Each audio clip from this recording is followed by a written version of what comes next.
Hi all, இந்த வீடியோவில் நம்ம தமிழில் சொல் அதோட பொருள் வேறுபாடை தான் கண்டுபிடிக்க போகிறோம். சொல் பொருள் வேறுபாடு அறிக. அதில் முதல்ல பாருங்க, பலம். பலம்கான பொருள் சக்தி. ரெண்டாவது பழம். பழமோட பொருள் உண்பது, அதாவது காய்கறிகள் பழங்கள் அப்படின்னு சொல்கிறோம் இல்லையா.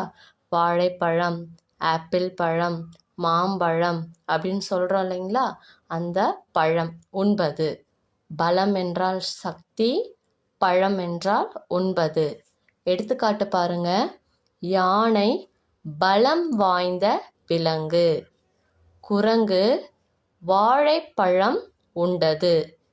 யானை பலம் வாய்ந்த விலங்கு, குரங்கு வாழைப்பழம் உண்டது. ஸோ இதே மாதிரி இன்னொரு வீடியோவில் நம்ம மீட் பண்ணலாம். Stay tune.